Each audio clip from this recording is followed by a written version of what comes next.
Well, we're at least nearing the end of my recordings of these Creative Outlet Gaming Birthday Extravaganzas, and I tell ya, we, that's appropriate since one of the topics today is the Wii, but I am not a Wii, I am just an I. I've been having a good old time doing these so far, but I don't really have any unique updates for this one, considering, let's see, I'm recording this in addition to two other pieces today, so I would have given out all of my updates already in my Donkey Kong focused recording. It's funny, I guess I'm not really, I didn't do these in any specific order, so I did the last episode I recorded as the third last episode released. I don't know, maybe, I hope this doesn't put things in any sort of weird position, but you can just see some weird changes throughout the episodes, I'm sure, just based on me doing the intros odd and then deciding, well, since I'm doing the intros this way, this is how they're going to be released. Nonetheless, I have plenty of news I can bring out about these two systems we're talking about today, which are the Nintendo Wii as well as the Nintendo 3DS. Really the one system that has a good bit more news about it is, interestingly enough, the Wii. The 3DS is kind of in this weird sort of place right now, as the system it's new and relevant, but not at all anymore. After all, the 3DS is officially 10 years old. In fact, that's the whole point of doing this whole episode today, is to celebrate the 10th anniversary of the 3DS as well as the 15th anniversary of the Wii. I do remember I point out in the episode, like I say it at the end, like, oh, the 10th anniversary of the Wii. And I remember listening back to that in the edit and going, oh my goodness, I just said the Wii is 10, even though it's 15. Apparently I cannot remember basic time changes. And I actually, I didn't end up getting as much game footage throughout this as I wanted, because I only could do like one, maybe two pieces of footage of Super Mario Galaxy and a little tiny bit of Miitopia throughout, because there's not a ton of Wii things on the Switch yet, and I just happened to pick up a copy of Skyward Sword HD, and even then I would probably use that more for the Zelda episode than I would have used it for this episode. But regardless, I don't need to keep boring us all with my production-y stuff. I think we can just go right into some newsy things. And in fact, I actually have a really, really new piece of news, because this is from September. The Wii Mini. This was a version of the Wii released in 2012, test marketed in Canada, of all places. I did not know that Canada was apparently a major test market for a lot of weird products. But it was this top-loading, smaller version of the Wii that did not include internet support and came with a red Wii Remote. After all, the outside of the system was red. And one of the major aspects of having an internet-free console was that Nintendo essentially argued that this was the unhackable Wii, because a lot of the methods used to hack game consoles, starting with the Wii and the PS3 and the 360, was to use internet-based, not so much applications, but just things that you would download off of the internet. Your system would have to interact with the internet in some way, just to store information on like an SD card or a flash drive or whatever. And you can even see that in things like with 3DS, homebrew and hacking, and the Switch and all sorts of stuff. They all use the internet. And so this $99 Wii Mini was supposed to be unhackable, because the typical methods used to hack the system were simply not included. Actually, I don't think an SD card slot was even on the Wii Mini, so you probably couldn't even load things in from that either. So it has been a long time coming, but 9 years later, the Wii Mini has officially been hacked thanks to an exploit. I don't want to take away from the video that's actually covering this by one modern vintage gamer. It's a much bigger channel than what I would have here in the video format of this podcast, but nonetheless, I do think it's good to see others work rather than just regurgitate what all they have to say. So it's been a long time coming, but eventually it seems like every piece of hardware is going to get hacked. Now, this might sound like it doesn't entirely have to do with the Wii, but I actually have news about the NVIDIA Shield. If you remember that was essentially a mini PC that was similar to... I don't think it was quite similar to the Switch. I can't remember how exactly the NVIDIA Shield was like. But if the name NVIDIA sounds familiar, it's because NVIDIA powers the Nintendo Switch with the Tegra X1 chip, or at least a special Tegra X1. And as a part of NVIDIA and Nintendo reaching this deal, and Nintendo not having any hardware presence at the time of reaching their deal with NVIDIA in China, though the NVIDIA Shield was prominent in China, they essentially came to the agreement that NVIDIA would supply chips for the inevitable Nintendo Switch, and until then, Nintendo would provide NVIDIA re-releases of various Wii games to the Shield. So games like Donkey Kong Country Returns, Punch-Out!, New Super Mario Bros. Wii, Mario Kart Wii, Twilight Princess, they were all on the NVIDIA Shield for a decent bit of time. We're talking a good, well, I guess only a couple of years. It's been at least 2 to 3 or so years. But suffice it to say, despite that, the NVIDIA Shield did not necessarily do gangbusters in China. After all, China has not been too super familiar with consoles for a while, with China's strange console ban. China's a weird political place, but I don't need to go on a tangent about a country that admittedly I actually don't know a ton about. I kind of wish I knew more about China's political situation, but that's really not all that important here.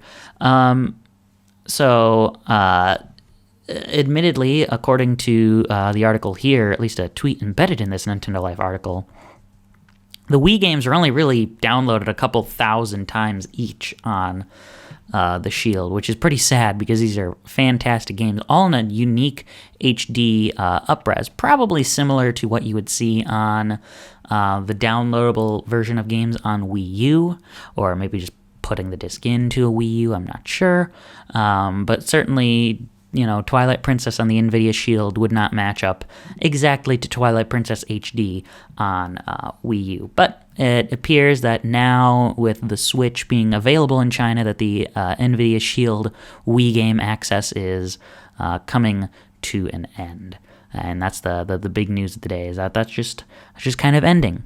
Now, a good few bits of Wii-related news all come from this Nintendo Giga Leak. So this is a leak that has been coming from a source for actually about a year or two now. There's just a ton of new things we're learning about, whether it's different sprites in Super Nintendo games, or in this case, a good bit about how the Wii was developed. So at one point, the Wii was going to have a bulletin board channel, and as you can imagine, that was probably folded into what I would probably folded into the Wii message board in the end, since a lot of the Wii message board functionality looks similar to what you would have in this bulletin board channel, although I would argue the channel has more newsy updates than you actually ended up seeing on the Wii message board, or at least in my experience with the Wii message board. A lot of what I got on that was just, what's your playtime? And the occasional, hey, you beat Super Mario Galaxy. Here's the picture from it that you get from beating Super Mario Galaxy. And it appears that there is also a look at an early version of the Wii Shop channel recovered in this Giga Leak, but no worries, that is not the only Wii-related information coming out of this leak. As it turns out, there are also images of prototypes for what the Wii Remote could have looked like. And man, I tell ya, the Wii Remote is a great controller, and these early prototype designs in green look interesting, but the final product was much more comfortable. Certainly, I'm looking at design letter. it's listed as C, but I'm looking at these ones with the weird looking, almost like there's a D-pad on the bottom, and then there's a button with another D-pad or like a circle around it on the top. And I cannot imagine playing games with that. People give the Wii Remote a hard time just for all the issues that the Wii inevitably created, including for itself. But the Wii Remote, in the end, was actually, I would argue, a very elegant controller. And similarly, the Geek has revealed various scrapped games that could have come out on the Wii, such as a Metroid game by Intelligent Systems. I have no idea what on earth that could have been like. We learn a little bit about at least the preliminary details about Project Hammer. That was a game that had a very troubled development, never ended up coming out on Wii or just coming out at all. But it was I think it was like a hack and slash or some sort of game like that was all focused on using a hammer. And in fact, I think it was actually developed by Nintendo Software Technology. That would be the North American little branch that ended up doing just Mario versus Donkey Kong for all time, unfortunately. As far as other things, you would see things like what the plans were for games like Mario Strikers Charge. Like, hey, why don't we launch this in Europe first, since Europe loves their soccer, as they call it football. We have our American football. You see things like there was supposed to be a Chic-focused game by Retro Studios that ended up never coming to be. Instead, they just continued on Metroid Prime 3 and eventually Donkey Kong Country Returns. There are plans for a second Dance Dance Revolution Mario game, which that could have been fantastic. Considering the original, I wouldn't say the original is great, although I never played it. I don't love or hate DDR, but I've never really gotten around to playing it. But it's just neat to see that there's a Dance Dance Revolution Mario game. In fact, if I remember correctly, that was the only DDR game on GameCube, but don't quote me on that. I don't know for sure. But we're not just focused on the Wii today. We're also going to talk a little bit about the 3DS. So actually, this might end up being the longest intro, since now I have 5 more or so articles to talk about. So if you've seen recently, Masahiro Sakurai has been on, Katsuhiro Harada's, I would call it a video podcast, but you seem to think of it as a bit of a variety show. But Katsuhiro Harada, who is the producer on Tekken, has been interviewing Sakurai. I ask him a ton of questions, whether it's about his development, Sakurai as a person, and I tell you, if you love Sakurai-isms like I love to find in the Smash presentations, there's a lot of that in these videos. You just learn so much about the man, like how apparently he's like a car enthusiast, as far as like he likes driving fancy schmancy sports cars. I had no idea that he was into that sort of stuff. That's super interesting. But he also talked about a variety of the games he's developed, of course. So apparently Kid Icarus Uprising, which was the one game that Sakurai has developed in between Brawl and Smash for 3DS and Wii U, that, the one game he got to develop that wasn't a Smash game, other than Meteos, I guess, post leaving HAL Laboratories. Apparently, Kid Icarus was at least somewhat inspired by the popularity of the DS's Touch Generations line, which that line was also on the Wii, although it's obviously not really touch, it's more point. But he thought apparently that it would be interesting that the touch games would continue to be a popular sort of trend even post the DS. Hence, apparently that would explain why Kid Icarus Uprising went for its less than traditional control scheme of using the circle pad and pointing for shooting with the stylus. So I guess you can blame Touch Generations, which I guess means you can blame even some of my favorite games, like Big Brain Academy is one of my favorite Touch Generations titles, but not so much because it was a Touch Generations game, but just because it was my second DS game. So, I don't know. As far as other big things, the 3DS seems to be going through a lot of problems lately as far as things just getting removed. Apparently, in this coming January of 2022, you will no longer be able to add funds to your eShop account using credit cards in Japan. So this isn't just a 3DS piece of news, this is a Wii U piece of news. It does not appear this is going to be the case in other regions. And one thing that is unclear, at least, although I am wrong, this is true for Europe, Australia, and New Zealand. They can no longer add funds using a credit card to the 3DS and Wii U. But one thing that's unclear, so first off, this doesn't appear to be the case for North America yet, or maybe it is already the case and I just can't recall this bit of information.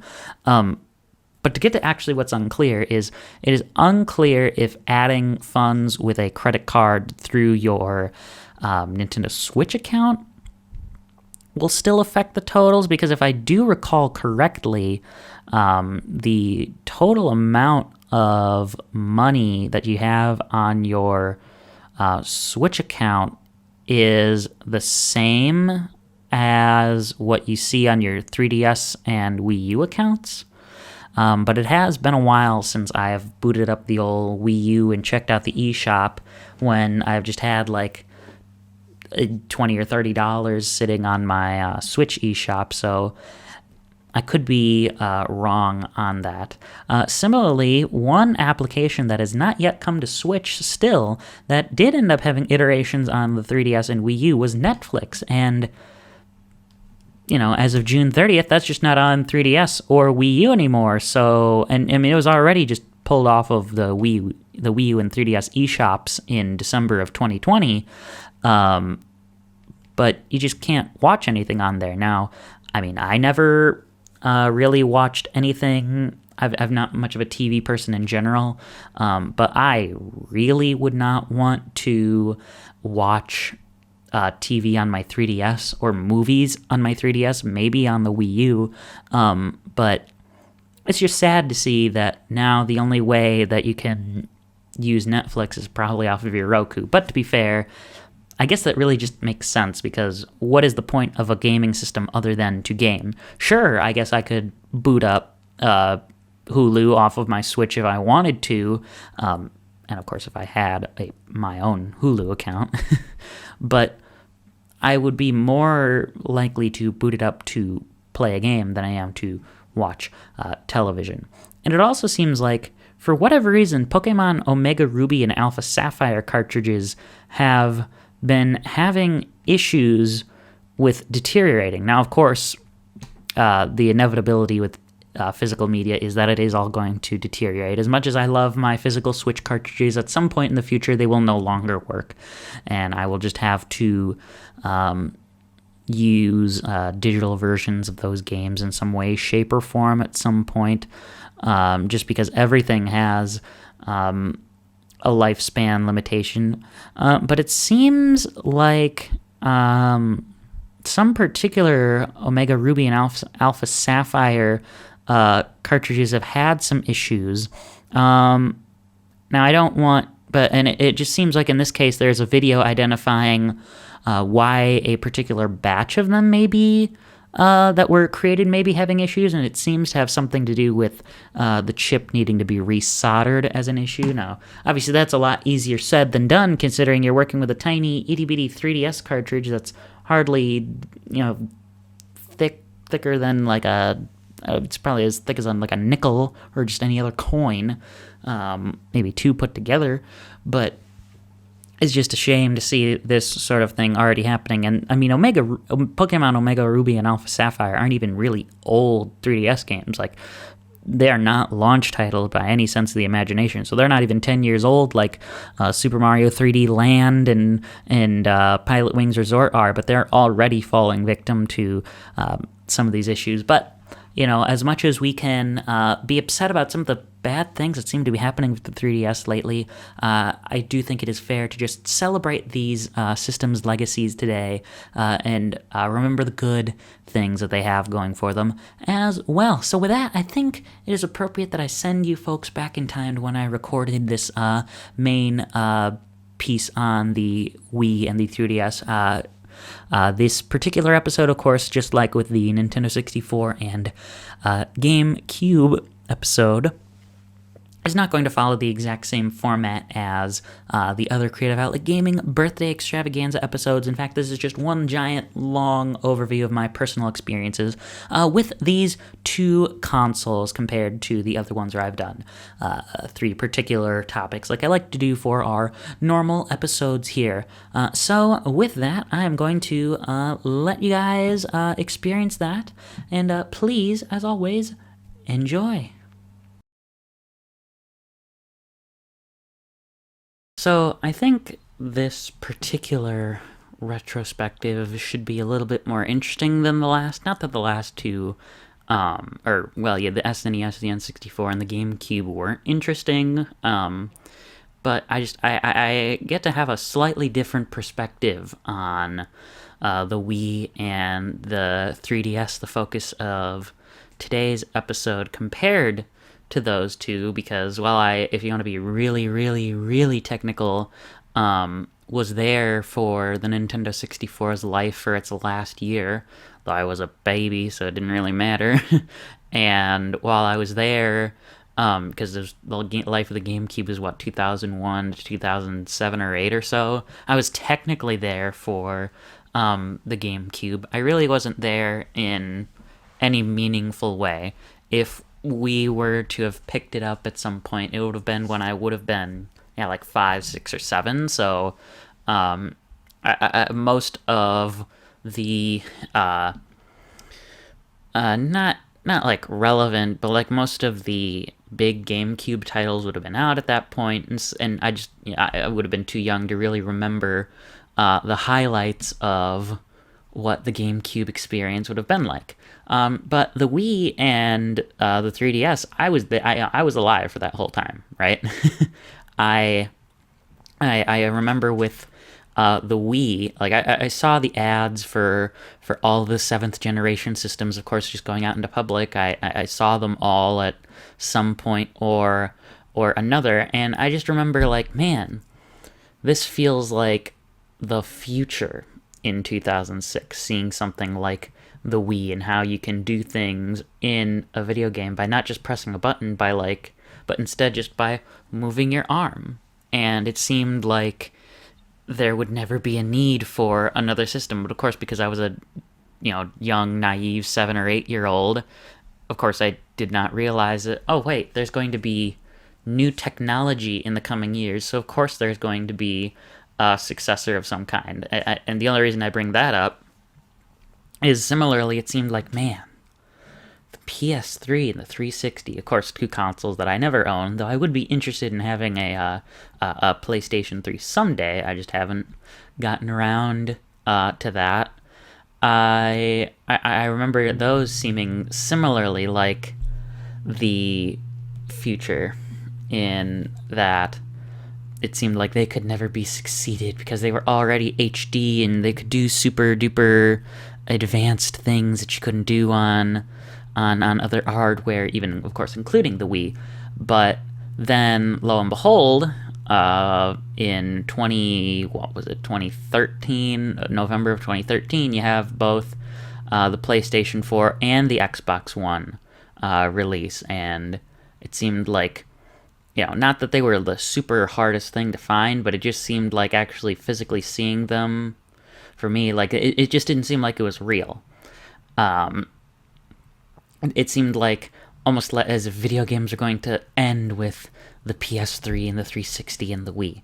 But like I said, of course, I was a naive 6 to 12, well, I guess 13 for the PS4 and the Xbox One. A naive young child who just didn't realize how things worked. And even then, am I really that much better now? It's tough to say, of course, when you're barely leading up to 21. Of course, by the time you see this, well into, well, I shouldn't say well into, but at least a month into being 21. But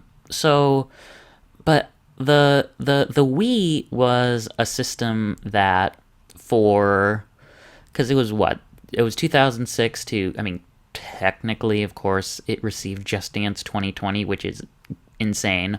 But the real, what I would call the quote-unquote real life of the Wii was 2006 to 2012, because of course the 2012 is when the successor to the Wii released the Wii U. So for like half of its life, I never had a Wii. It wasn't until 2009 or maybe it was 10 when I actually received a Wii. Either way, it was early enough to where when I received a Wii for my birthday, that it was late enough that New Super Mario Bros. Wii was out, so it was at least after that release in 2009, but it was before, oh goodness, it was before, I'm not sure if it was before Skyward Sword, though. It had to have been, because Skyward Sword was 2011, yeah. It was before Skyward Sword, after New Mario Wii, and it had to have been like in the middle of Galaxy 2, or Galaxy 2 was just new. I am not exactly sure. But either way, and it was also, of course, early enough to where the Wii still came with the GameCube ports, so it was August of, at some point in 2009 or 2010, but I'm leaning toward 2009. I don't have the release date of New Super Mario Bros. Wii pulled up right in front of me. I guess I can pull it up to be a little bit more accurate. But either way, I remember receiving on that birthday, it was New Super Mario Bros. Wii, Wii Sports, because of course that came with every Wii, and Wii Sports Resort, because that, this particular, so I got a black Wii console, which was great, because I had a black DS, and then when I would get the 3DS, it ended up being that, the original Crystal model was the black one. And then, of course, for the, when I would upgrade to the new 3DS, it was the Mario black one. So I've always had a thing, I guess, about having the black version of game consoles. Now, I do have this pulled up here. It was November of 2009 when New Super Mario Bros. Wii released, so it had to have been August of 2010. Which, for whatever reason, seems a little late to me, but, if that's the reality, that's got to be the reality.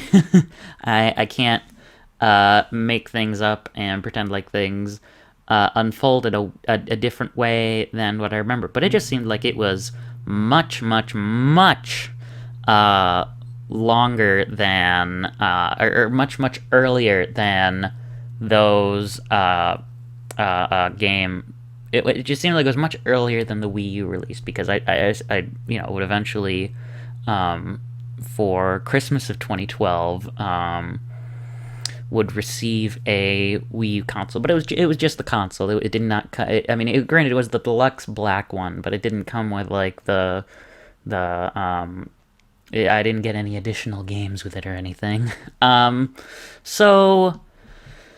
The Wii was a memorable moment for me, because at that point, a lot of Wii games, I would say I was still in the phase of my gaming time where I was pretty much open to any game. And I don't mean that to say that I was like, I was going to just play a game that I didn't think I would like, but rather that, I was still in that little kid phase where it's like, I'm gonna pick up Mario Party 8, but I'm also gonna pick up the Heathcliff racing game on the Wii, because yes, there is a Heathcliff kart racing game on the Wii. I don't have it anymore, but I did have it back in the day.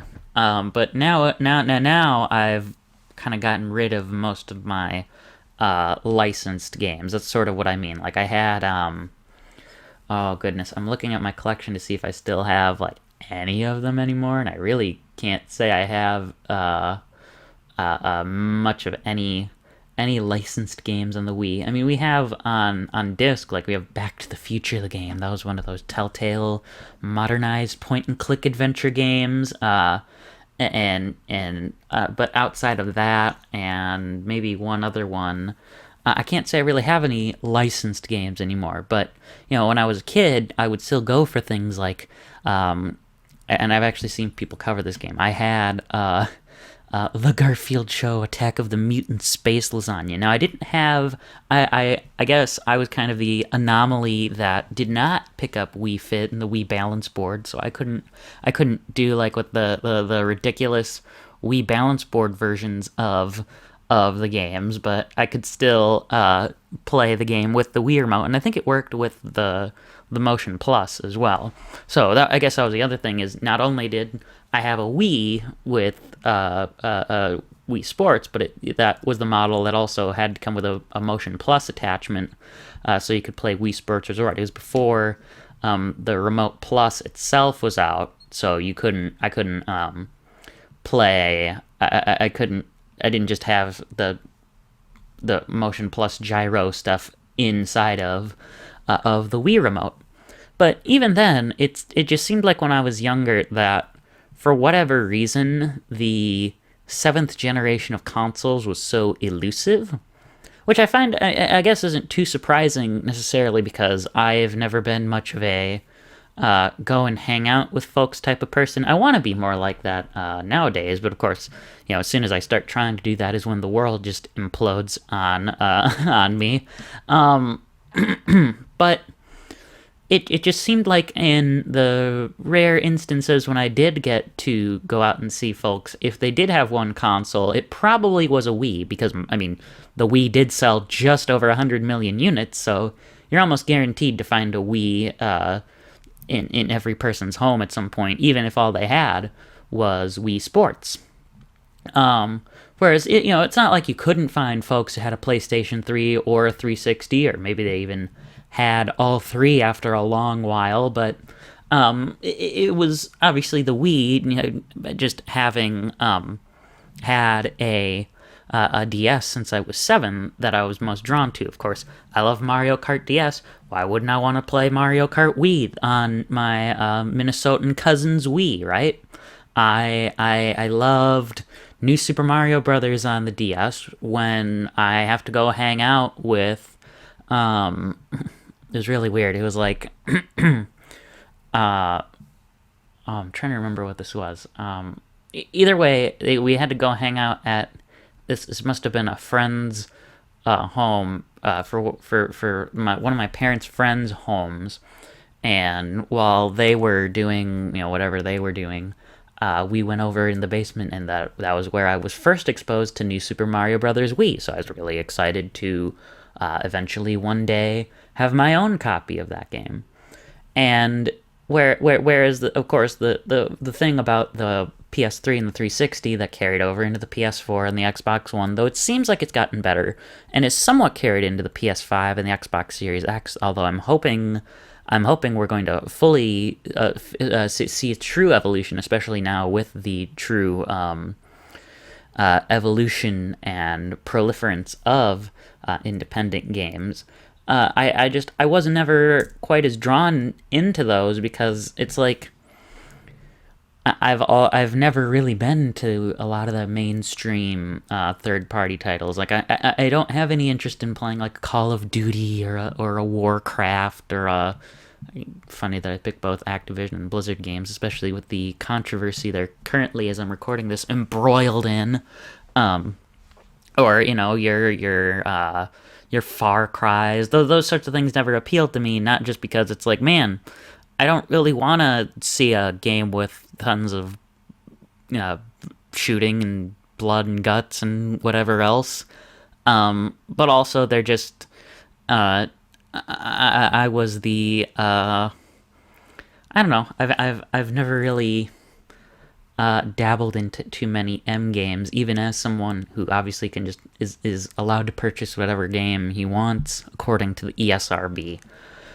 Whereas the Wii obviously had a good share of just a little bit of everything. Obviously, where the PS3 and 360 were higher on the M and teen end of the ESRB rating scale, the Wii was more on the E10 and a couple of teen-rated games in what games it had.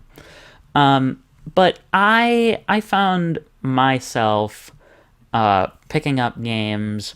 Like, the Wii was probably the console that I bought the most used games on. And when I say that, I don't mean, because obviously I've had to buy all of my GameCube games used. I've had to buy all of my, well, like, maybe not all, but almost all of my PS2 games used. But the Wii was the new console that I bought the most used games on. And of course, a lot of that is simply just because now I'm going back and refilling in my collection with games that, when I was 10 years old, I probably wouldn't want a copy of. What's a good example of, how about Trauma Center, Second Opinion? That was something I didn't know about then, not even having played, like, an Ace Attorney game, which, of course, is part of what inspired me into Trauma Center, because it seemed similar, but now with surgery instead of lawyering. And, but, like, when I was 10, that wasn't something that I would have been interested in. And whereas, I certainly was going to pick up a copy of Super Mario Galaxy, and I did, and I've played quite a bit of it. Or, like, when it was new, I picked up a copy of Mario Party 9. It was the last Mario game on the Wii. But a lot of other games, even pretty big ones, were ones that I just picked up used. Like, I think I may be the one person on the planet who purchased Wii Play without a Wii Remote, because I got it.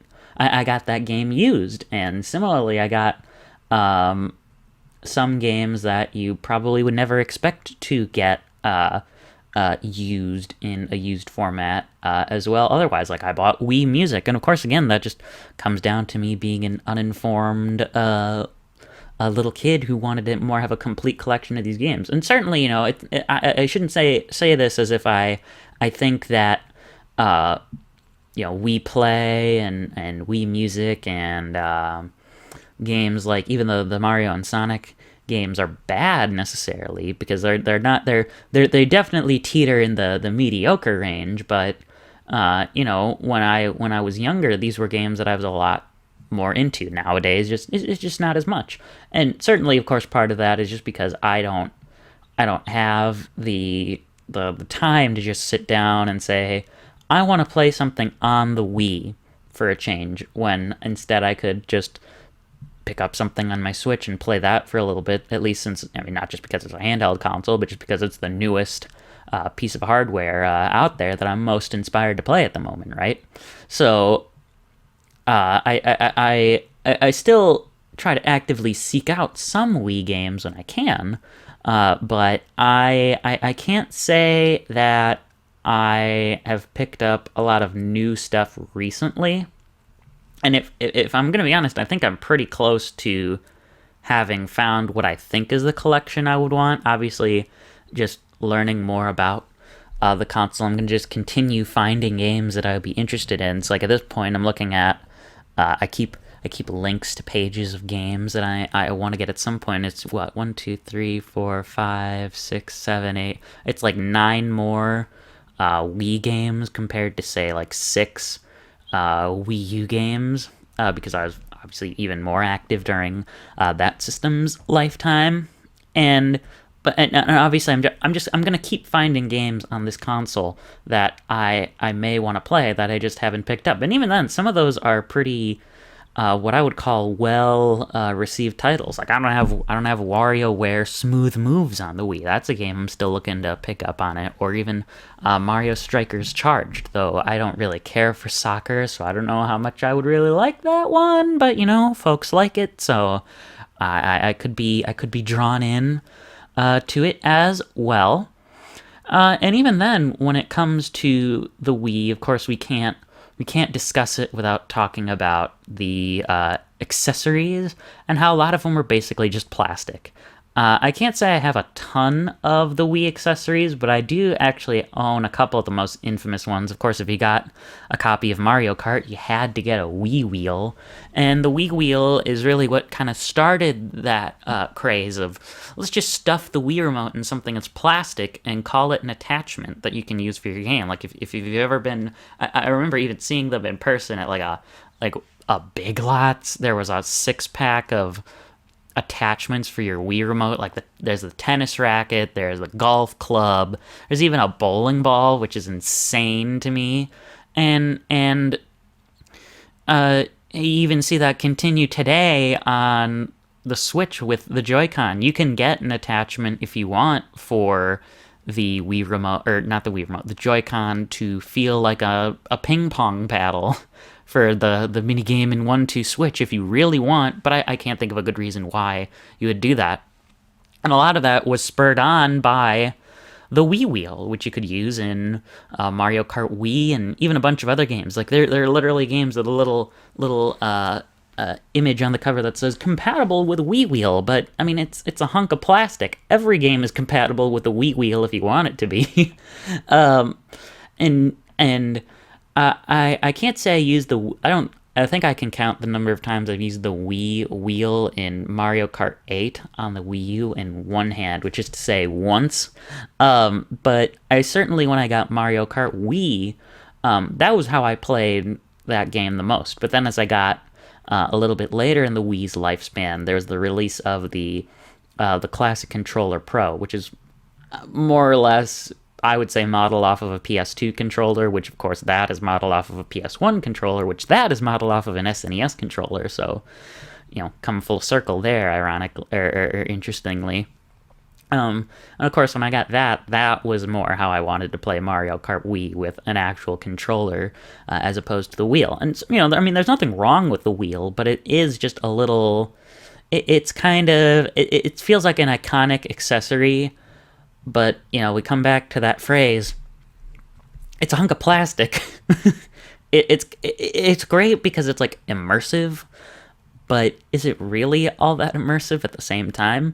And even still, now we have the Joy-Con wheels, too, like, official first-party wheels for Mario Kart 8 Deluxe, which just, I mean, at least you get 2, and they're, like, $15, but I cannot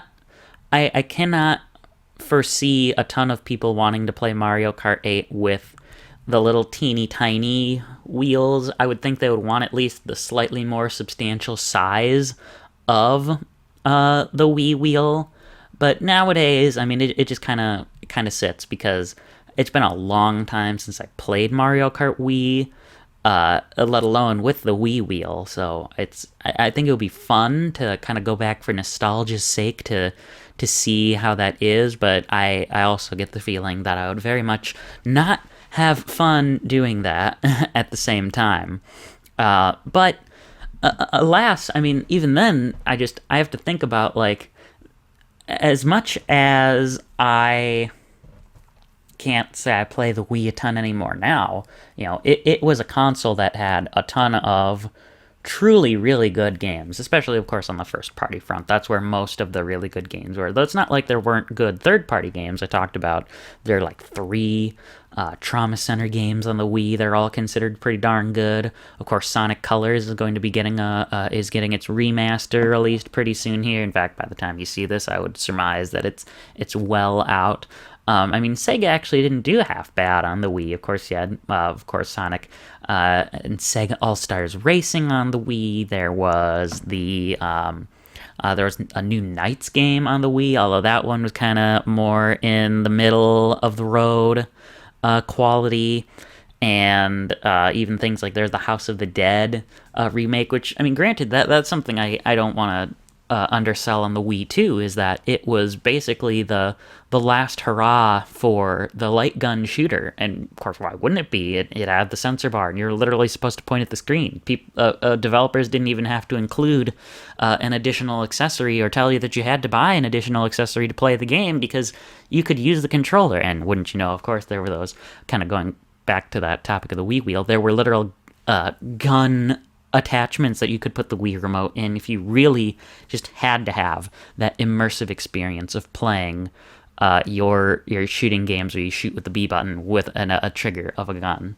But a lot, I find that a lot of games that even back in the day folks considered, or like when it came out, to be not as great, are getting a new resurgence, because a lot of folks that are my age are now, able to make content of these games. I remember seeing Mario Sports Mix got like a 4.5 out of 10 in Game Informer, and I don't want to act like it's some amazing, fantastic game, but I'm sure you can find a video out there of somebody who had the game, they picked it up at launch, and they're about my age, and they'll talk about it as if it's a really good game. And I don't want, again, it's by no means a 9 out of 10 game, but I think it's a little bit higher than a 4.5 out of 10 sort of game that it got back in the day.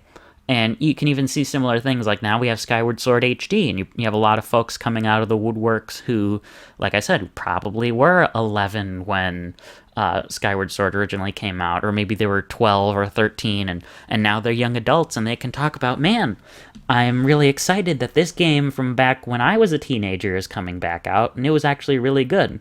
Although, of course, it's interesting to see Skyward Sword in a post Breath of the Wild world to see how people talk about that game now, especially having played Breath of the Wild. I mean, I haven't, but I think it's got to be interesting for people to see, like, wow, this is super linear Zelda compared to, wow, this is super open Zelda. And the Wii was infamous for its sort of weird accessories, kind of like the Wii wheel. I actually have, of all things, a Wii Speak, which I think the only 2 games I have that take, well, I have 3. I do have Animal Crossing City Folk, but I haven't really touched it, because why would I do that when I could just play New Horizons or New Leaf? And so beyond that, I think the only 2 games I have that take advantage of the Wii Speak are, of course, Jeopardy and Wheel of Fortune. The Wii is infamous for being a shovelware machine, and I certainly can't say that I don't have memories of walking around, even in like just your Walmart, and seeing the wall of, here are all of the bargain bin games, and what would you find almost every time? Wheel of Fortune and Jeopardy. So one day, it's just like, after going there so many times, and seeing those games sitting there, you're almost compelled to have to pick them up, and so now I have them, and I use the Wii Speak in them, and it's so interesting. I mean, obviously the games are pretty faithful to their actual real-life television show counterparts, but the Wii Speak, man, it just doesn't work very well. I wish it worked better than it did, because I think it's a fun little idea. Of course, it's certainly no replacement for an actual voice chat system with a headset, if that's what you're into. I've never really cared, especially because I mostly play online with random people, and I just don't really care about what random folks are saying when they're playing online. But if that's what you're into, that's your prerogative, and the Wii Speak does not fit those needs whatsoever. But other games on the Wii certainly took advantage of what it needed to, of what the system could do. And frankly, oftentimes, a lot of that, for better or worse, simply came down to just a shake of the Wii Remote. You could talk about New Super Mario Bros. Wii. It was basically, you used the Wii Remote as an NES controller, and then when you had to spin jump, you shook the Wii Remote, and that was about it. You had some moments where you had to, like, tilt bridges by tilting the Wii Remote. But again, outside of that, there really wasn't a ton you did with the motion controls. Similarly, you have games like Kirby's Return to Dreamland did just about the same thing. You had to shake or tilt the Wii Remote for certain actions. And it's kind of sad in that sort of sense that the best Wii games are the ones that really didn't use the Wii Remote a ton. Of course, I do have a good few that use it somewhat extensively. I think about games like one of my favorite games that it seems like no one ever talks about, I don't know why, is a lot of the party games, and specifically I'm thinking of Guilty Party on the Wii. So that was like, it's similar. Of course, you want to compare any board game party mystery solving game to Clue, but it's the simplest comparison, right? It's the one that a lot of people have played. You're essentially going around these 5 different locations and finding clues or getting information out of suspects to figure out who is the guilty party of some kind of crime. in a particular location. It's been a while since I've played the game, so I can't say I know exactly the crimes that everybody is guilty of. But considering it's a cartoony game, there really wasn't. I can't say it was ever murder, but I mean, who knows? I could be wrong. I would hate to be wrong on that, but you never know. But the way that you would get all of those clues was by when you got into a room and you started interrogating someone, you would have to you'd use the Wii Remote pointer and pull off their disguise that they're wearing on their face, or if you were getting a clue, you would find, oh, here's a safe, and I have to twist the lock until the remote makes the little noise out of the speaker, and that indicates that now I can turn it back in the other direction for the next number. Like, oh, I figured out how to open the safe. And I think that sort of stuff it's fun. It's fun in moderation, perhaps I should say.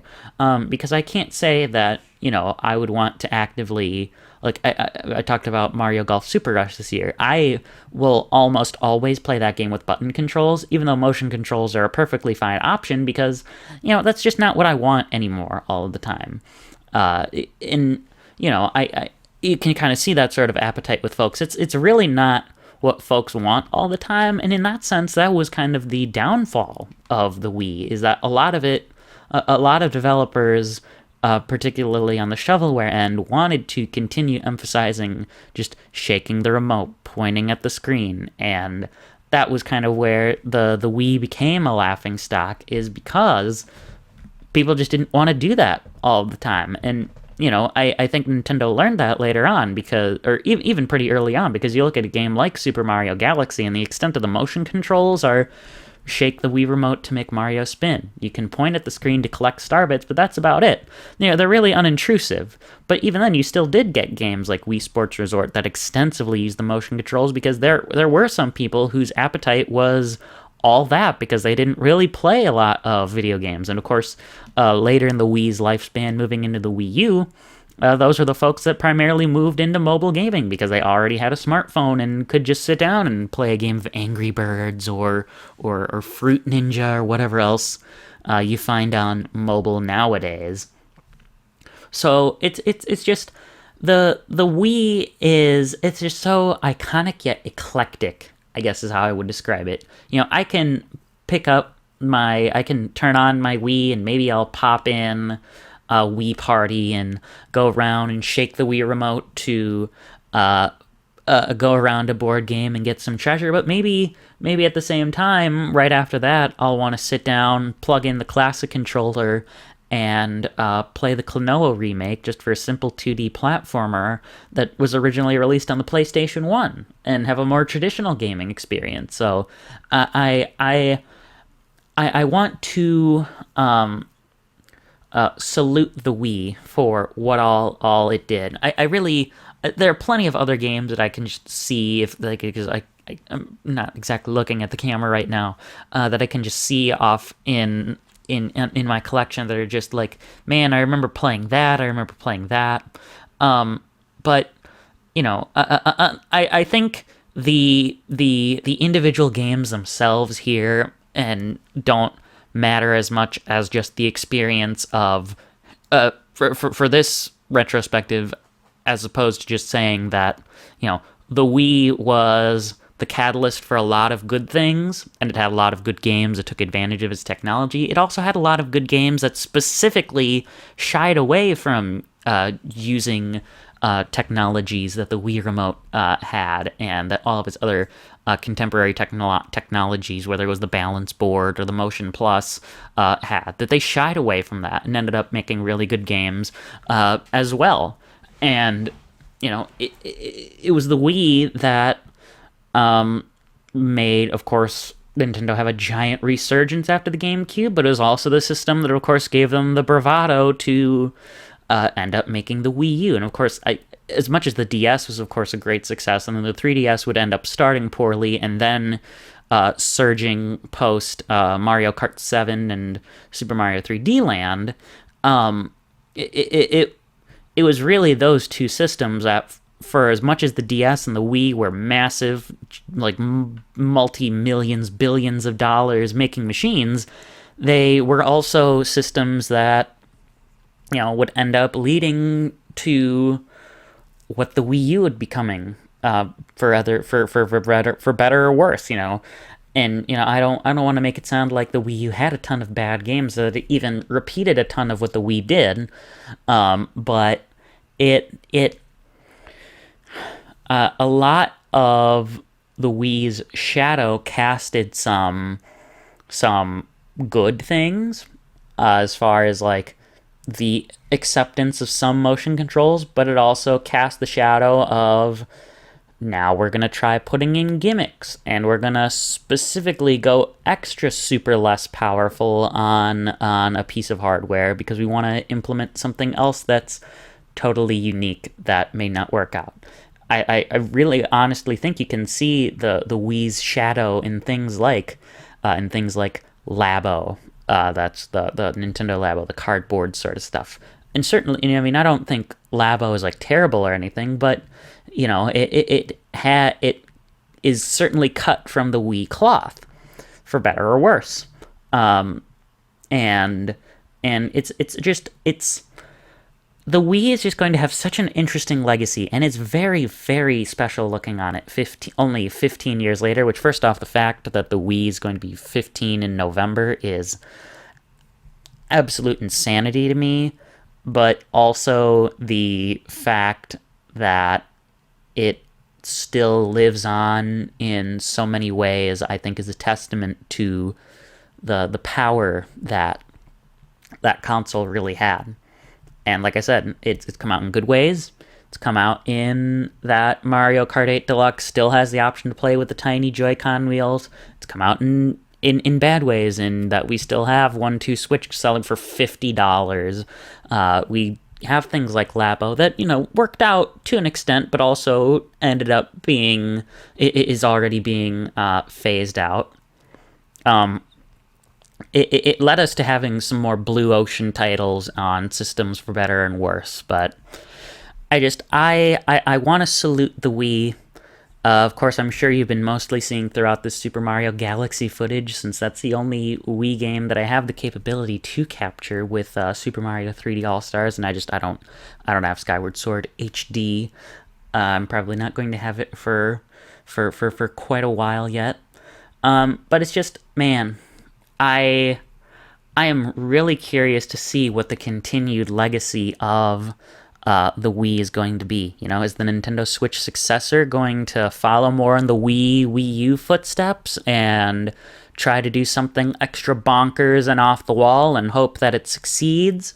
Is it going to follow more in the GameCube and the Switch, the Switch mold, and let's double down on this concept of the Switch, but implement some more of the hardcore gaming preferences, and of course improve the technology to an extent where it isn't so super far behind the PlayStation 5 and the Xbox Series X, and hopefully perhaps future-proof a little bit for the PlayStation 6 and whatever the successor to the Xbox Series X would be, if there even is one at all. Of course, I think that's the only one that's remotely up in the air thanks to PC, but I'm getting off track there. So man, it's so interesting. I love the Wii, I hate the Wii, I'm indifferent to the Wii all at the same time.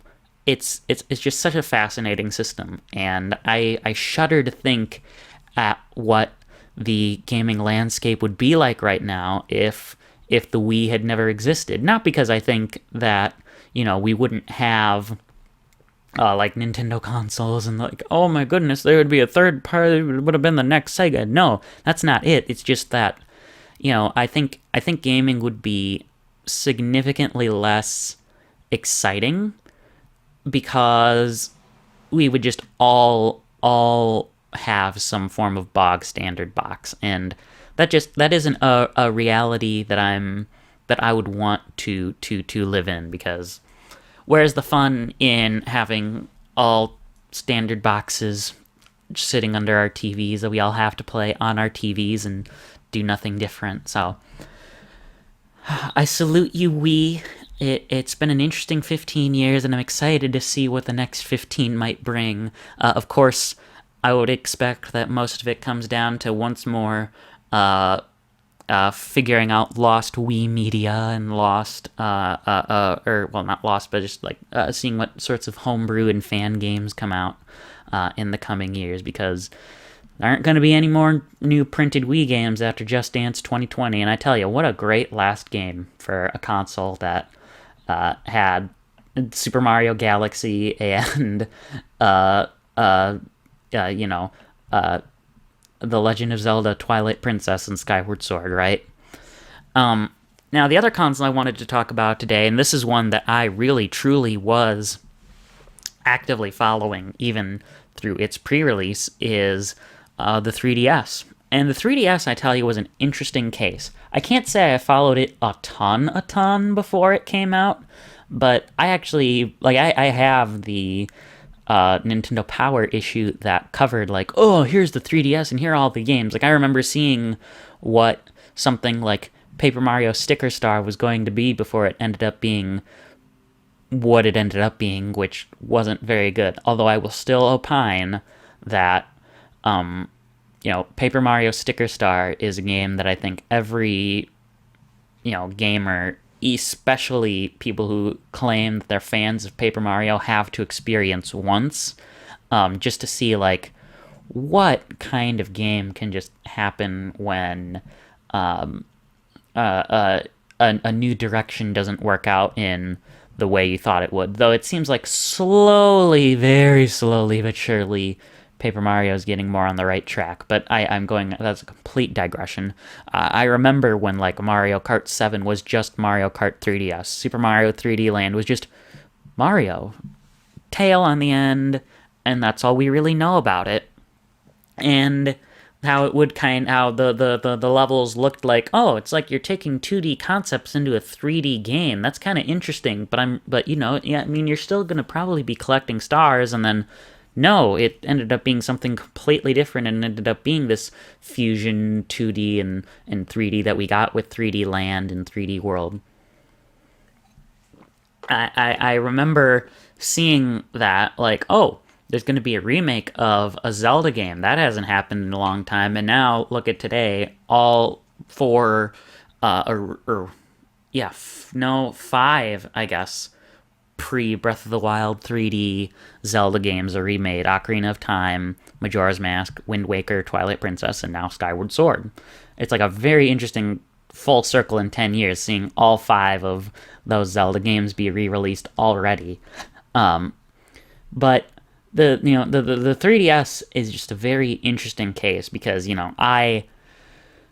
I loved the DS when I was a little kid. I still like it a lot, but I can't say that I am clamoring to play a lot of my classic DS games anymore. And hopefully that, I would assume that the older I get, that's going to suddenly start to change. I'm going to be opining for my copy of New Super Mario Brothers or Mario Kart DS, rather than playing Mario Kart 10 or whatever, because it's just, I mean, it's fine, but, like, man, these old games are really good, and they just don't make them the same anymore.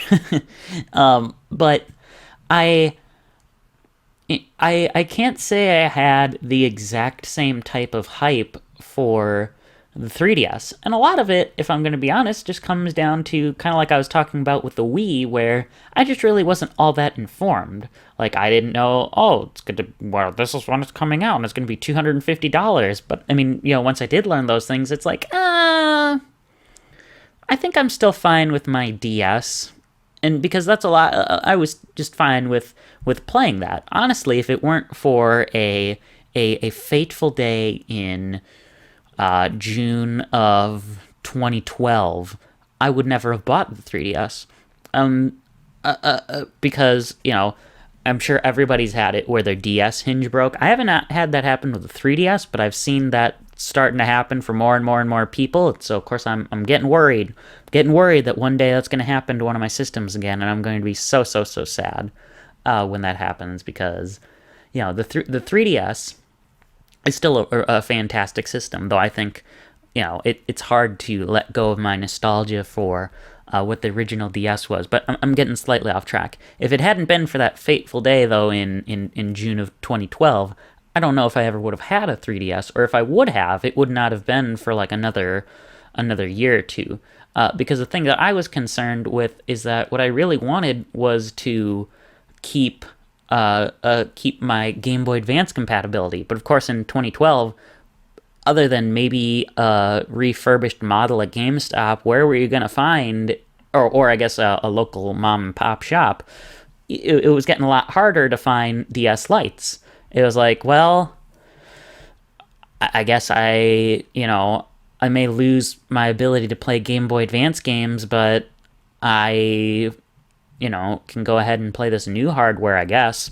So we ended up it was like right at the tail end of June going into July.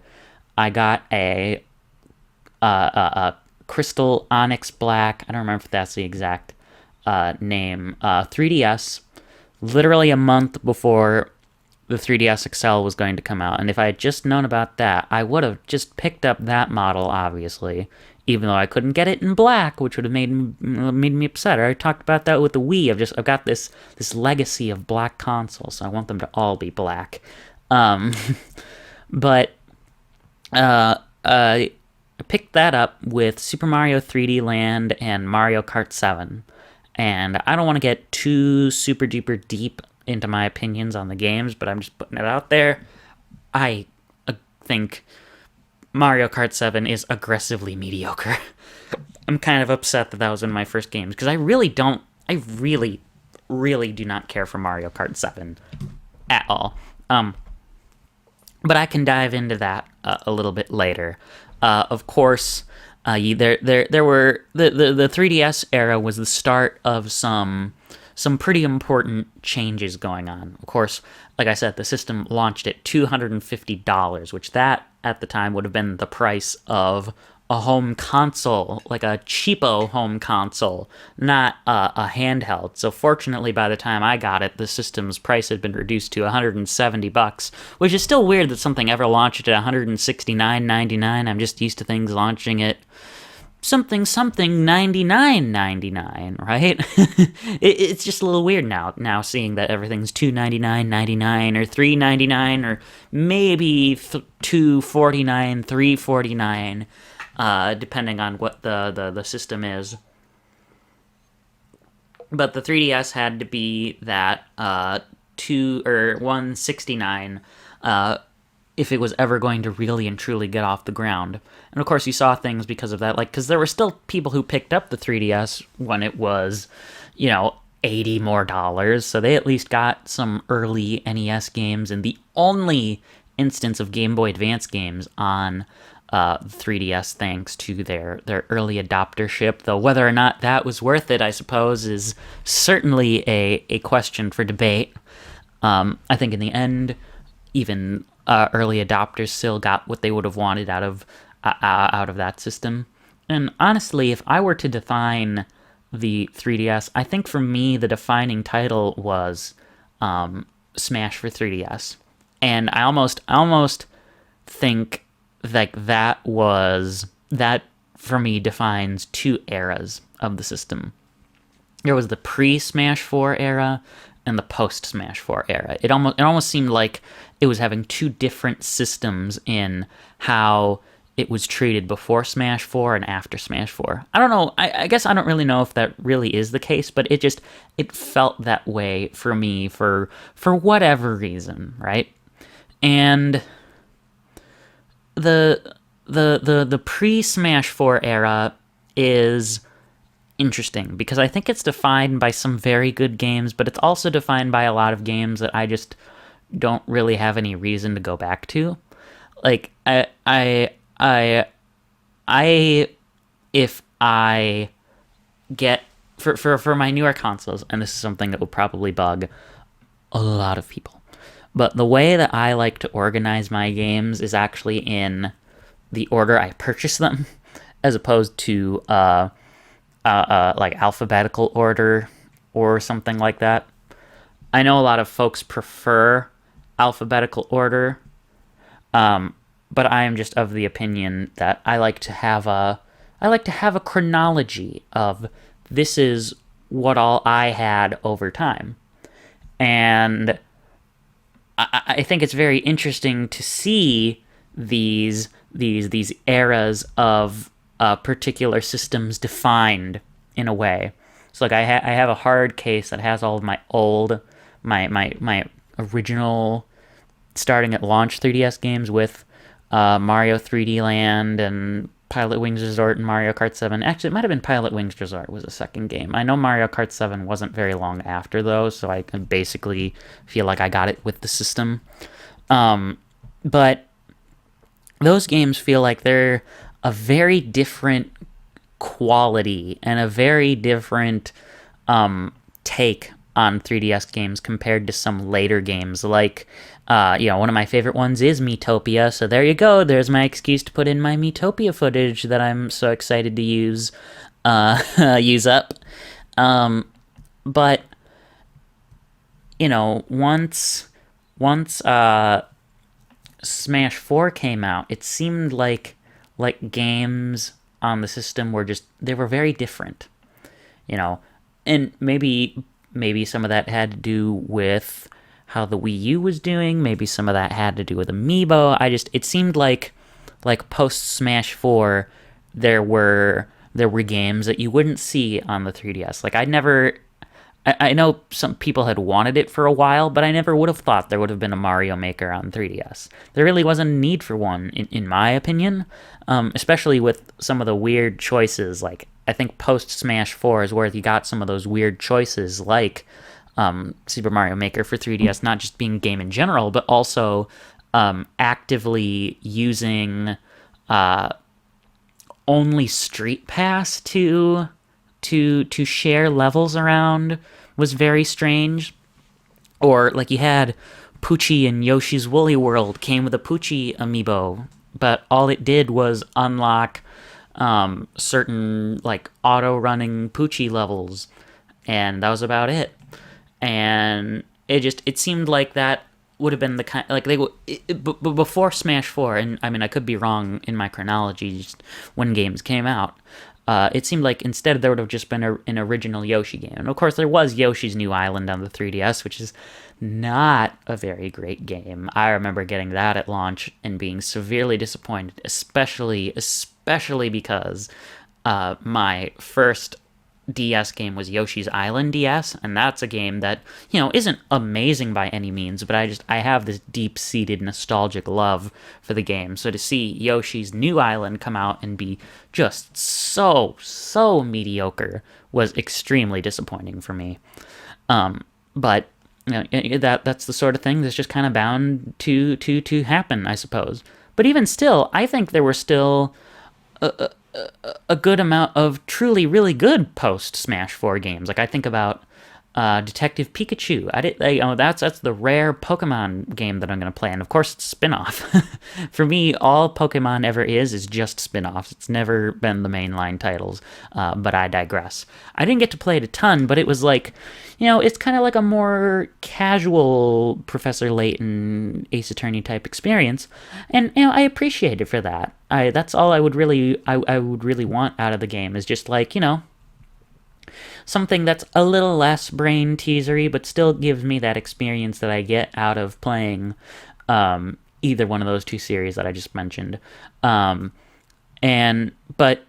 already mentioned Miitopia. That's one of my favorite games, and that was very much post Smash 4. It was barely pre Nintendo Switch because it came out in 2016.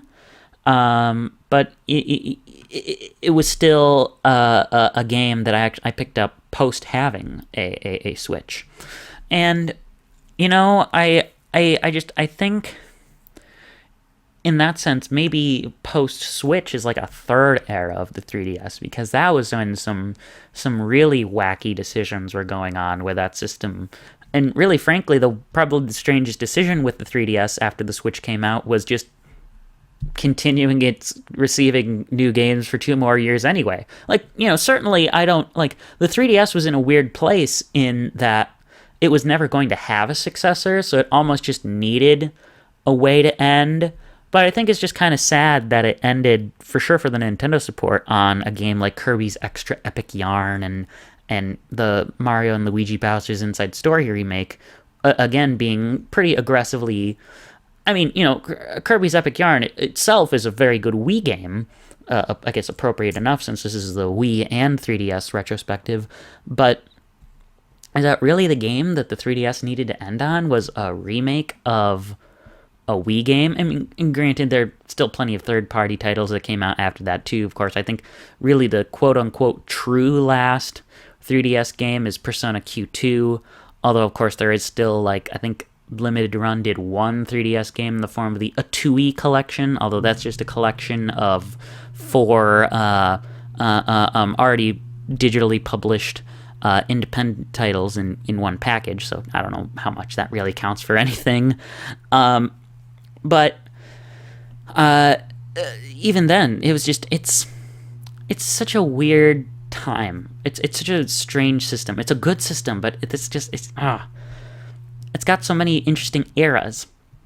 I think the starting era with Super Mario 3D Land and Mario Kart 7 and Ocarina of Time 3D are, they're all good games, but they're not necessarily all games that I'm clamoring to go back to, similarly to how I feel about a lot of DS games. I feel like I would be a lot more willing to go back to those than a lot of my DS games for a longer period of time, just to be clear. But they're not my favorite games. But then again, I think about the sort of post-Smash 4 games, and a lot of those are really interesting cases as well, where you would see weird decisions. Like, I think about a game like Majora's Mask 3D, and how it was really the game that ushered in the new 3DS by getting to do the camera control with the little C-stick, and getting to the fact that it actually made a lot of changes compared to Ocarina of Time, staying mostly the same as the original game. But I tell you, the 3DS is it's a system that, for me, I guess thinking more about my own personal experiences with it, is defined by really getting out of my kid interests and going into more my teen and adult game interests. To be honest, Smash for 3DS, that was my first Smash game. I remember playing the demo and thinking, man, this is really fun. Why haven't I ever tried this before? And lo and behold, not long after that, I would get Smash for 3DS. I would get Smash for Wii U, I'd get Smash 64, and I would get a copy of Brawl. Still can't find a copy of Melee for a price that's less than $90, and I don't care how good of a game it is. I'm paying $90 or more for one GameCube game, because that is ridiculous. But, that was an example of oh, here's something new that I'm going to try. Of course, the first Zelda game I ever played was The Legend of Zelda Ocarina of Time 3D. That was a new experience for me, and then I would get Link Between Worlds and Majora's Mask and Wind Waker HD, and I would go on to grow my horizons further than they had been pushed before. Of course, similar things happened with the Wii U, but much less so, because of course there were series that I tried on there, like Pikmin 2 and Pikmin 3, starting my interest in the Pikmin series as a whole. But the 3DS is, where I would just expose myself to a lot more things, if only because, well, it had a lot more games than the Wii U did. I think about, I picked up Star Fox 64 3D on the 3DS, so that was where I tried out Star Fox for the first time, and not long after that, lo and behold, what do I have? I have Star Fox Zero on the Wii U, I have Star Fox on the SNES, now Star Fox 2 on the SNES Classic and on Switch Online. I haven't picked up either of the GameCube titles, and those are and Star Fox Command, but I started. That was another thing that I started trying. Of course, I picked up Professor Layton versus Phoenix Wright Ace Attorney, and that was my first experience with either one of those series. One of them I kind of liked. I I kind of like Professor Layton, so I picked up The Last Spectre a few years after that, and I haven't really played very far into it because I've realized that I can't say I really, really like Professor Layton all that much, but lo and behold, I really liked the Ace Attorney segment, so I would pick up the trilogy. I would pick up Apollo Justice. I would pick up Dual Destinies and Spirit of Justice, and now the Great Ace Attorney Chronicles. I would pick up Investigations. There's a ton of games that, because that's just one whole series that I just went from thinking would be kind of boring and ridiculous to now I love it and I have every game and did a whole retrospective on this same show about it. All because of this one system whose games are sitting right behind me here that unfortunately I can't see. And I have to thank it for that, because that's a lot of a lot of games that I never would have ever, when I was a little kid, even remotely think about playing. Similarly, the 3DS was the first system where I ever played just an original Sonic the Hedgehog game. I started with Sonic Lost World on the 3DS, which just, first off, what a great way for me to start the series on just another aggressively mediocre title in the Sonic series, like so many others. And then I would end up getting the Sonic Classic Collection on the DS, though of course I would play it on the 3DS because otherwise I'd have to get a DS from somewhere, which I mean inevitably I later did, but that's for an entirely separate reason than wanting to play the Sonic Classic Collection. Apologies for the sudden hiccups there, and whatever stupid water rumbling is going on in the background because people are using the water, but I digress. But, that's just another series. I picked up the Mega Man Legacy Collection on the 3DS. What did I play? Mega Man 1 through 6. All again, thanks to that 3DS. That collection of games. I was just exposed to so many things that I had never thought about before. I didn't think a ton about playing a ton of Capcom games or Sega games or really expanding into more Namco series. Though Namco really wasn't a big player for me on the 3DS, especially, or even now, especially as it seems like they're just getting more and more and more into the anime and the Dragon Ball games, which, are fine, but that's not really my thing. I'm kind of into Namco mostly for Pac-Man, and, maybe if they ever decide to do it, a new Klonoa game would be a pretty cool Namco. But as far as other games, I want to take a quick look back here and look at my collection. I can't say there was a ton that I also didn't find myself doubling down on with the 3DS. I think about, I picked up a couple of the Pac-Man games on there, Pac-Man and Galaga Dimensions. That's a pretty good game, if I'm going to be honest. I don't know if it was worth what I paid for it, but I don't remember what I paid for it because that was one of my very first 3DS games. It's pretty good, but it's not like amazing. And then of course I picked up Pac-Man and the Ghostly Adventures. I think I downloaded it because it was like $5 at one point. That game kind of burned me. It is not very good. And of course the 3DS version of the first game is 2D. While for whatever reason the second game, the sequel, is a 3D platform. But again, I did not get the same kind of experience playing that I got playing Pac-Man World 2 and Pac-Man World 3 on the Wow, I really can't speak. On the PlayStation 2. And similarly, I found myself doubling down on, the Wii games were a lot of what I would consider more me games. And so I would get Tomodachi Life, a game that was all about me's. And of course, I already talked about Miitopia, how that ended up being one of my favorite games because it was the simplest role-playing game of all time. And that's all I wanted out of a role-playing game, was just...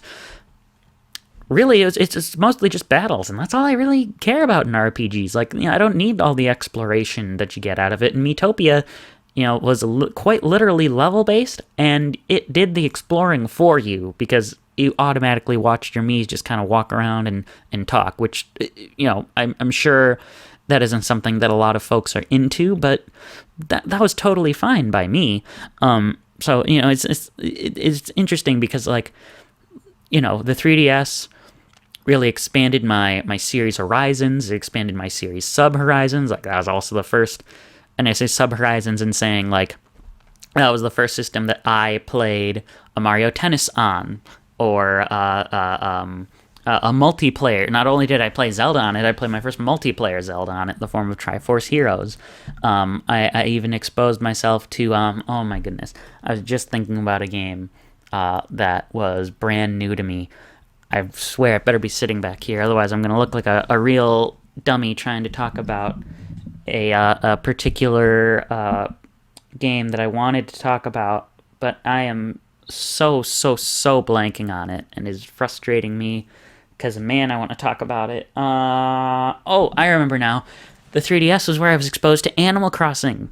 Like I said, I have City Folk on the Wii, but that really wasn't my game. That was more my siblings' game.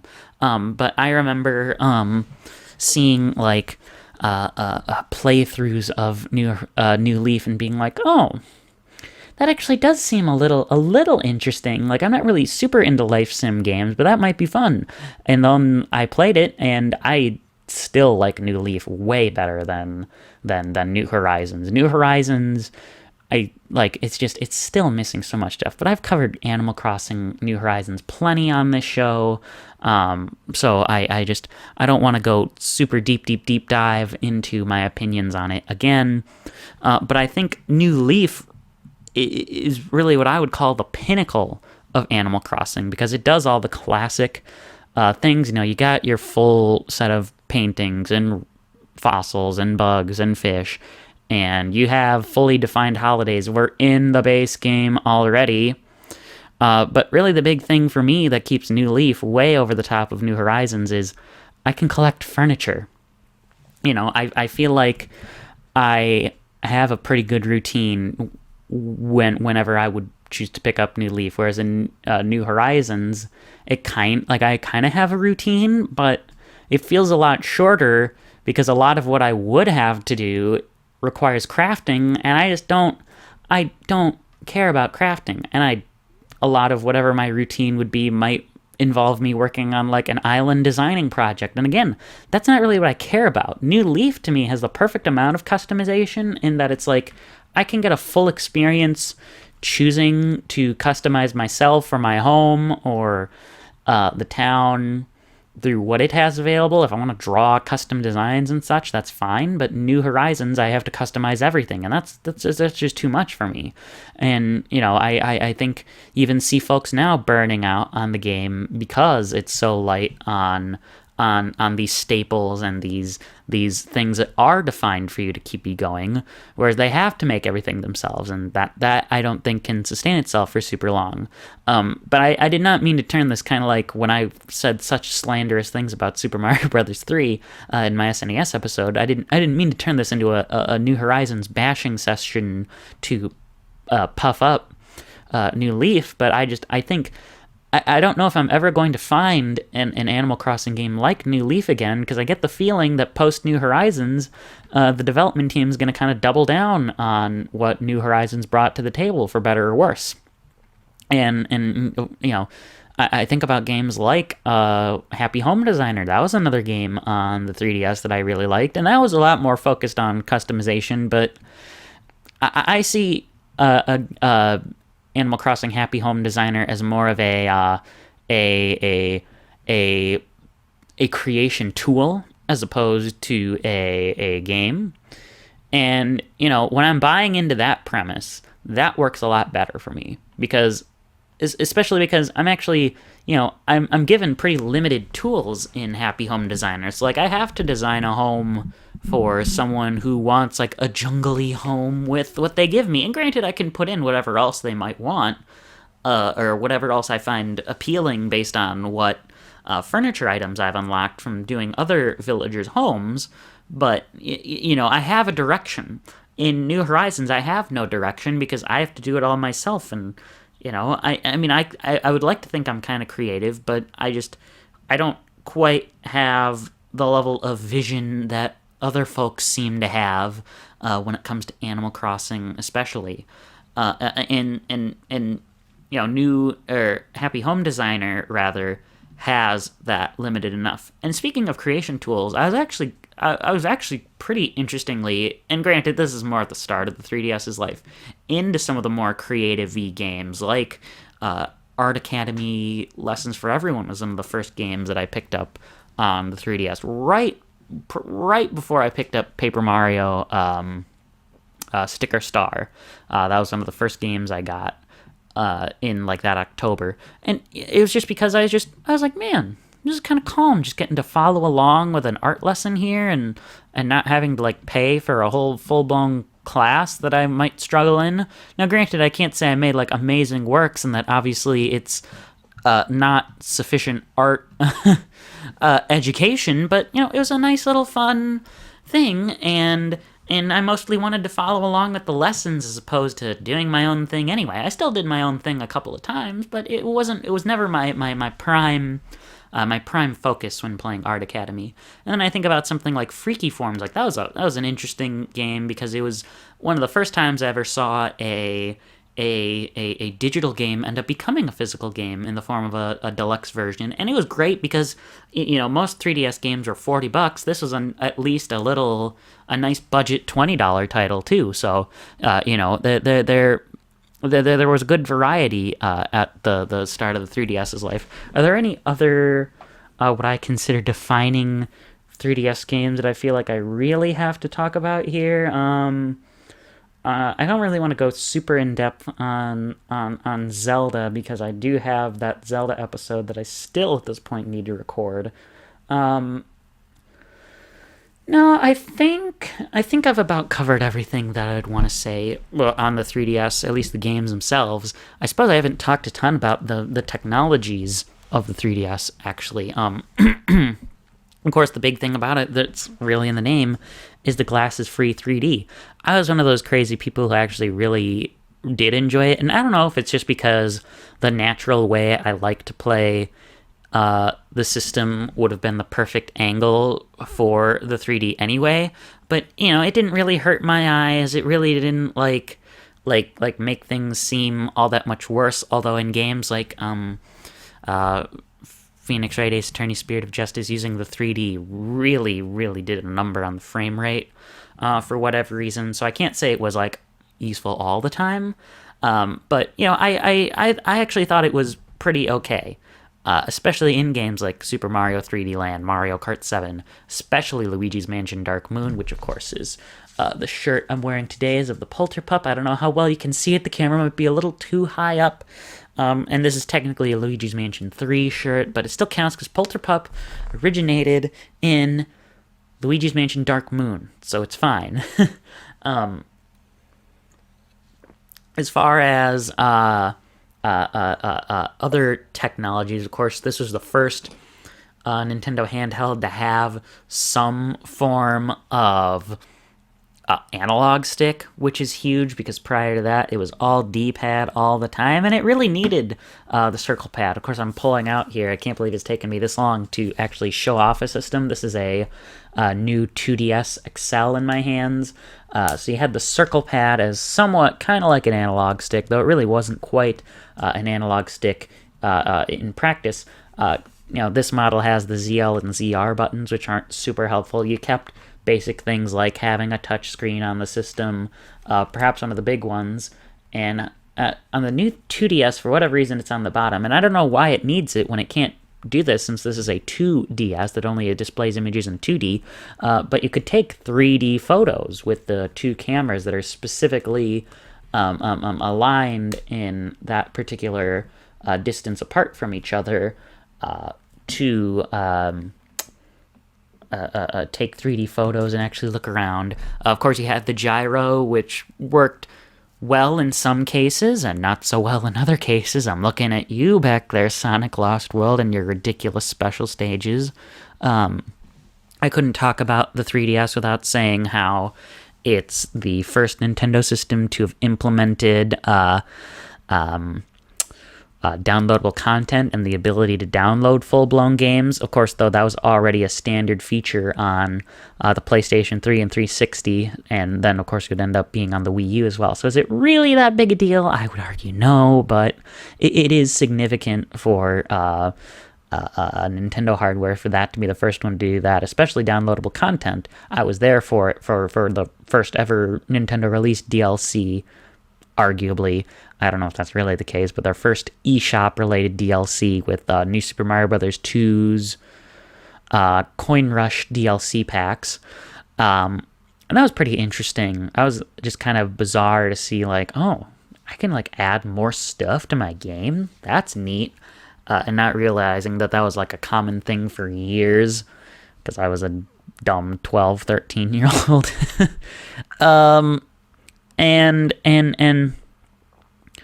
you know, I don't think any discussion of the 3DS is really complete without talking about Street Pass. And Street Pass was interesting. If you don't know what Street Pass is, that clearly means you didn't have a 3DS, because that was a standard feature. Essentially what would happen is you would put the system, when it's turned on, into sleep mode, and you could do things like, of course, you'd have the pedometer. That's when it would collect play coins for you. Every time you took 100 steps, you would earn 100. You'd earn, one play coin, up to 10 a single day. And I'm sure, you know, I am one of many, many, many folks who just kind of shook the system wildly just because I was too lazy to keep it in sleep mode and walk around for however long to get 1,000 steps. But I certainly have many, many memories taking my 3DS out to obtain Street Passes, especially going to events. Like, I would take it. Like, there are a lot of birthdays where we would go to the good old Wisconsin State Fair, and I'd get a few Street Passes while I was there on my birthday. You would get some Street Passes going to, especially because in the West here, obviously we're a lot more spread out compared to Japan. The idea of Street Pass worked a lot better there, where people would just kind of, you know, be close together, and if they wanted to, they could get Street Passes all the time, just by virtue of walking around and you're doing your normal day stuff.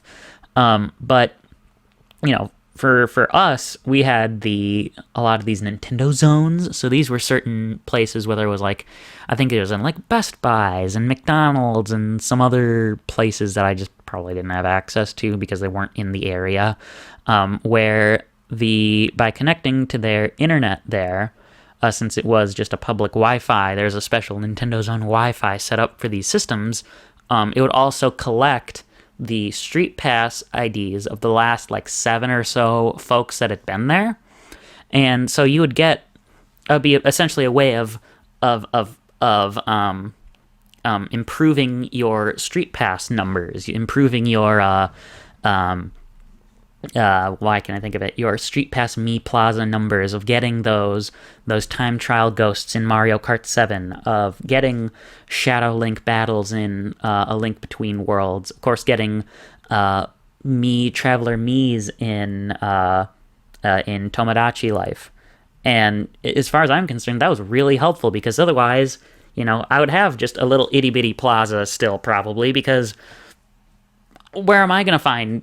I would have to go out to something like the State Fair all the time, and that ain't happening all the time. I would have to go to conventions, which I couldn't really do, obviously, as a 12 or 13-year-old. I mean, I could, but I would not have parents who'd be interested in doing that sort of thing. And even then, I can't say I was really interested in doing that sort of thing at that age. But you know, it's just kind of sad to see now, 10 years later, that it's like, oh, Street Pass is kind of over and it's not really a thing. I remember quite literally seeing an article maybe a couple of weeks ago about, like, folks are taking their 3DSs back to conventions, and if they're lucky, they might be getting 1 or 2 Street Passes now.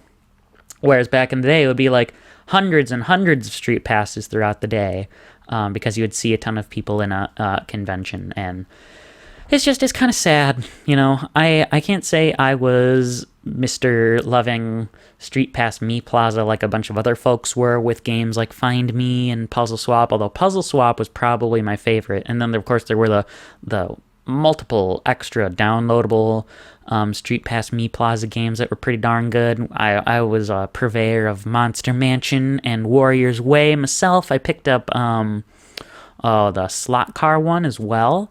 But there are actually quite a few that I never picked up. I heard Me Force was the best one. That was the 2D shooter. I picked it up. I kind of liked it at the start, but then I just kind of fell out. I didn't find it really all that exciting, if I'm going to be honest. And maybe that's just because the later stages kept getting just so difficult for me, and as someone who doesn't play a ton of 2D shooters. But it's so hard to believe that this system is 10 years old, because I can't say I very clearly remember getting it, but I clearly remember the events of, like, the hinge broke on my original DS. It basically wouldn't turn on anymore. What was I going to do to entertain myself? Well, and there aren't any DS Lites available anymore. I guess that just means it's kind of time to upgrade to the 3DS. And then, lo and behold, that was kind of the start of a brand new era in gaming for me. A brand new era of learning about all of these new series that I never had really played before or had much interest in. An era where I would see what a struggling creator Nintendo could be with the Wii U, of course, on the side, and seeing new creations like a lot of the NFC figures. That was something I should have talked about in the Wii bit. Was I don't have this game anymore, but Skylanders is a bit of a defining game for my Wii days as well. But that's a complete digression. I don't really have time to talk about that anymore today, and I wouldn't really want to talk about it. Just completely pivot back to something about the Wii in this now 3DS talk. So it's just, man, the fact that it's 10 years old is just completely mind-blowing to me, and the fact that I still have, even though I haven't played it much, I still have my save file from Super Mario 3D Land started 10 years in like a couple months. Well, I know, what am I saying? I guess for me it's only about like 9 years, because it would be 2022 would be my personal 10-year anniversary, but that it's 10 years that the system has at least been around the block, I guess I'll say. So yeah, that I wish a happy 10th anniversary to the 3DS. I wish a happy 10th anniversary to the Wii. These are two systems that I find just to be like defining for me, and I can't wait to see what the legacies of both of these are going to continue to be in the future, especially the 3DS. It's a bit of a shame with that one, I tell you, because we keep getting all these Wii U ports. What I want to see are more 3DS game remakes. I think the only really major 3DS remake that I can think of is probably just Miitopia. Beyond that, I can't think of a single 3DS game that's been remade, and that's sad, because a lot of these games could really use a second chance. I'm particularly looking at one more here that I didn't talk about at all, and that's Codename Steam, man. That is a fantastic game that I didn't get to play a ton, and that a lot of people just didn't pick up, and it's such a shame, because that is actually a really, really good game, especially if you like Valkyria Chronicles. But I don't want to get off track and go on another tangent when I really want to be wrapping this up here. And fortunately today we had a little bit of a shorter experience. I'm looking at only an hour and 20 or so minutes here for a change compared to my 2 hours. That was something that I wanted to do with this too, was make a slightly shorter piece. I think having these 2 hour, especially with the intro tacked onto it, that you saw 2 hour plus sessions, they're good, but that doesn't have to be every episode. And today just seemed like the right time to do something a little bit shorter here. So as always, when it comes to this here podcast, I'm looking for those audio messages on anchor.fm/THECOP. And of course, I'm looking for any of those likes, those subscriptions, those comments, whatever form of engagement your platform allows you to do. Maybe if you're on, like me, for Google Podcasts, you give the show a heart. So with that, though, I think that's everything I've wanted to say about these two little systems here today. Thank you very much for watching, listening, whatever it is you're doing to consume the Creative Outlet Podcast. It's been a pleasure, folks. Thank you.